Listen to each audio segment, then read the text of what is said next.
നമസ്കാരം. ആരാധകർ ഞെട്ടലോടെ കേട്ട വാർത്ത തന്നെയായിരുന്നു മഞ്ജു വാര്യരുടെയും ദിലീപിൻ്റെയും വിവാഹമോചന വാർത്ത.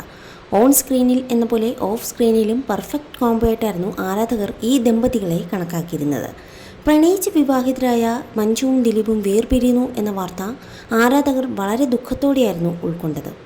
മഞ്ജുവുമായി വിവാഹബന്ധം വേർപ്പെടുത്തിയ ശേഷം ദിലീപ് കാവ്യമാധവനെ വിവാഹം ചെയ്തു. ദിലീപുമായുള്ള വിവാഹത്തിന് ശേഷം സിനിമയിൽ നിന്നും വിട്ടുനിന്ന മഞ്ജു വാര്യർ അഭിനയ ലോകത്തിലേക്ക് തിരിച്ചു വരികയും ചെയ്തു.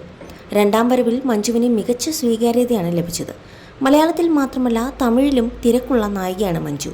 ഇപ്പോൾ വിവാഹമോചനത്തിന് ശേഷം ദിലീപ് മഞ്ജു വാര്യരെക്കുറിച്ച് സംസാരിച്ചതിൻ്റെയും ദിലീപിനെക്കുറിച്ചുള്ള ചോദ്യത്തിന് മഞ്ജു പറഞ്ഞ മറുപടിയുമാണ് ചർച്ചയാകുന്നത്. രണ്ട് വ്യത്യസ്ത ഇൻ്റർവ്യൂകളാണ് ഇരുവരും പറയുന്നത്.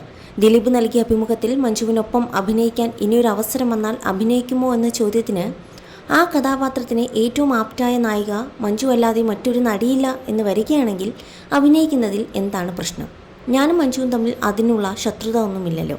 അങ്ങനെ ഒരു സിനിമ വരട്ടെ, അപ്പോൾ ആലോചിക്കാം എന്നാണ് ദിലീപ് പറഞ്ഞത്.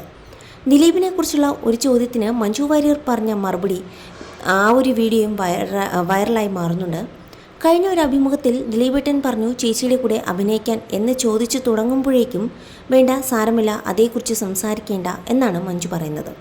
നിരവധി കമൻറ്റുകളാണ് ഈ വീഡിയോയ്ക്ക് വന്നിരിക്കുന്നത്. മനസ്സിലുള്ളതുപോലെ അതുപോലെ തന്നെ മഞ്ജു തുറന്നു പറഞ്ഞു. മനസ്സിലുള്ളത് മറയ്ക്കാൻ ദിലീപ് എന്തൊക്കെയോ പറഞ്ഞു. എങ്ങനെയാണ് സാധിക്കുക സുഹൃത്തെ? അത് ശത്രുതയുടെ പ്രശ്നമല്ല. ദിലീപിന് അത് മനസ്സിലാവില്ല. അയാളെ വിശ്വസിക്കുകയും സ്നേഹിക്കുകയും അത്രയും വർഷം കൂടെ ജീവിക്കുകയും ചെയ്തവരാണ് അവർ. എത്ര നിസ്സാരമായി അയാൾ പറയുന്നത്. അതായത് ദിലീപ് ഫേക്കായി മറുപടി പറഞ്ഞു. മഞ്ജു സത്യസന്ധമായി ആ ചോദ്യം ഒഴിവാക്കി എന്നിങ്ങനെ പോകുന്നു കമൻറ്റുകൾ.